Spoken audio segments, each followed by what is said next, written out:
Welcome back. Today we're going over my June expenses, how I did with my budget, and our brand new July budget. Let's just get right into it. So for our June budget, we had 7 different categories: house and utilities, debt, groceries, investing and donations, restaurants, miscellaneous and golf, and medical and car insurance. Now I came up with a budget for all of these categories for June based on our May expense tracking videos. So let's find out how we did in June. So our house and utilities category consisted of just that: our mortgage, our utilities, and our HOA fee. Our utilities were electric, water, gas, Wi-Fi, and our alarm system. We budgeted $2,200, but we spent $2,109.95, a savings of $90.05. Our next category is debt. You know that I'm trying to pay off my debt very quickly. This consists of 1 credit card, solar panels, a backyard, student loans, and a mattress. So we budgeted for $3,242 and we actually paid $3,272 toward our debt. The extra $30 went toward the student loan because we were this close to being under $24,000, and now we are. And if you want to learn more about my debt, you can watch my June update video, and I'll be coming out with a July update very soon. Next is groceries. We budgeted $500, but we ended up spending $517.26. I haven't taken out any cash back I've gotten from Ibotta and any cashback apps, so that's just straight up what we spent. And unfortunately, we did go over by $17.26. It's not a whole lot, but we still went over, and hopefully going forward we won't do that again. Alright, next is investing in donations. We budgeted $35. I know this seems kind of low, but my husband puts $7 every Tuesday in Robinhood and invests in something. We figure $7 a week is like investing $1 a day, so that's why we did that. As for the donation part, we round up at places and we just keep that in those categories. So like I said, the budget was $35 and we spent $35, so we're even on this. Next is our restaurant budget. We budgeted $100 and I'm pretty proud of this one. We took a trip to Vegas in June and we went to 3 restaurants there. One was just a donut place. They were Ronald's Donuts, Potts, and No Butcher. And these were the only places we went out to eat in June, so pretty proud. Yeah. And we ended up spending only $74.13, which means we were under budget by $25.87. And this brings us to our miscellaneous and golf budget. Now we budgeted $200 and we had a few unexpected expenses, but basically this category obviously consists of golf and everything else that we couldn't fit into another category. So streaming services, pool supplies, cat supplies, gas for the car, and things we bought at Goodwill. We have quite a few streaming services and we spend $41.52 a month. This number doesn't include the subscriptions we pay annually. These are just our monthly subscriptions. And we ended up spending $43.43 on pool supplies because we were having some issues and it's all worked out now. So hopefully we won't have to spend a lot of money on pool supplies in July, but a few here and there would be reasonable. We also spent $57.58 on our cats in June. We honestly forgot that we signed up at Chewy.com to get recurring shipments of cat food and cat treats. While we did need the food, we definitely didn't need the treats, so we still have to go in and edit this, but I think it's a shipment every 6 weeks, so we probably won't have this next month. And earlier I mentioned that we went to Vegas in June. We went for just 2 nights. It was a long weekend. So obviously we had to get gas in our car. This is very rare. Generally on any given month we don't have to get gas, but we spent $63.27. Now if you've been following along with my expenses videos, you'll know that Goodwill is where I get all of my Stephen King books. I found a decent amount of them in June, and my husband decided to buy a golf club from there because apparently it was some gimmicky thing and he wanted to try it.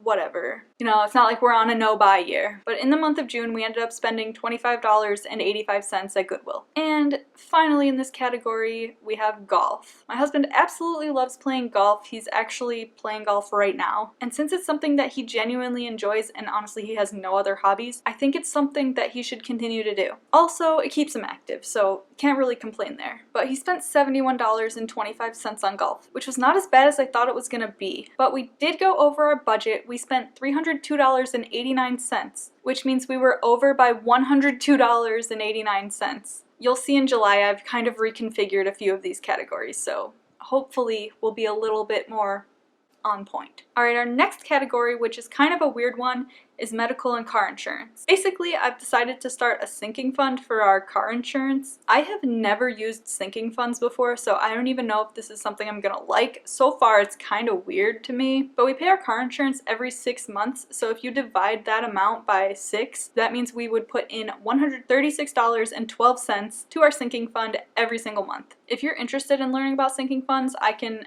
definitely do a video about them. I don't have very much experience as I've just started out using them, but I do know what they are and how they work. So if that's something you're interested in, just let me know. Okay, now finally we have our cashback category. This is not something that we budget for, it's just whatever I can find in apps and on our credit cards that we get cash back for, just for spending money on the credit cards. And that's for things that we were gonna buy anyways. That's why we don't use cash. So let me break down all the ways we've gotten cash back in June. So number one, I have a Disney Visa card. They were running a promotion for the second quarter of 2021, which is April, May, and June, where everything you bought on this card would give you 5% cash back. This is quite a lot of cash back, especially since it's on anything. My foot's falling asleep.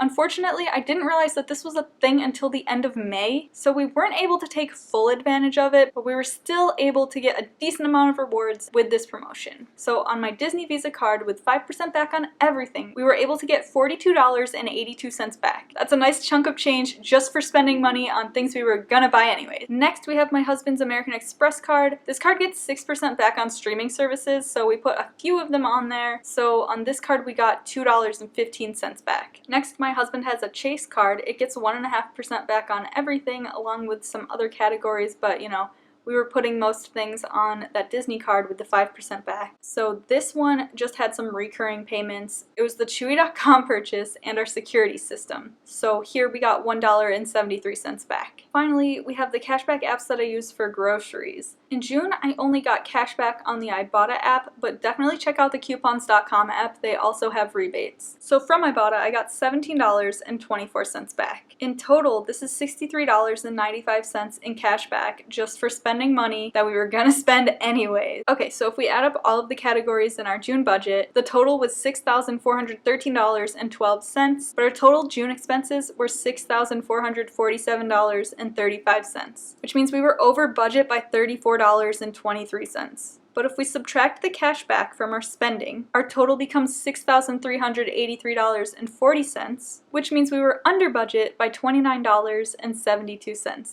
Now that I've experienced budgeting for June and tracking all of those expenses, I created a new budget for July. I've moved around a few things that were in different categories, and I've split golf and miscellaneous into their own categories. So let's just go down the line. Our house and utilities category will now have a few more expenses in it. So our June budget was $2,200 and our July budget will now be $2,300. This will include everything that was in the category for June, which was the mortgage, the HOA, and utilities, but we'll also be adding in a few extra things. So streaming services, pool supplies, and cat stuff will now be part of this category instead of miscellaneous. This is why I've increased this budget. Now our debt budget is staying exactly the same at $3,242.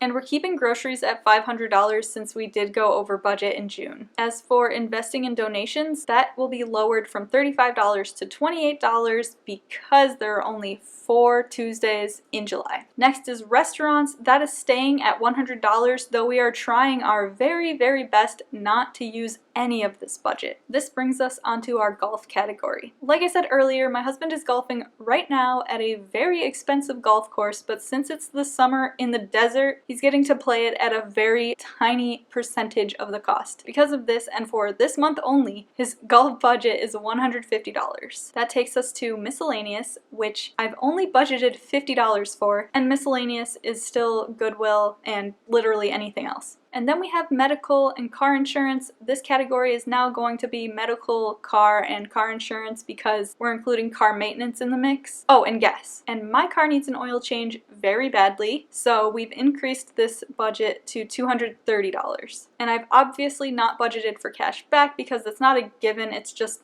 a bonus that we're getting. She's fast. So with all of that, our July budget is $6,600 Yes, I made it an even number on purpose because that's how I am for some reason. But that's it for me. Thank you so much for watching. I hope you enjoyed, and I cannot wait to see you in my next video. Bye!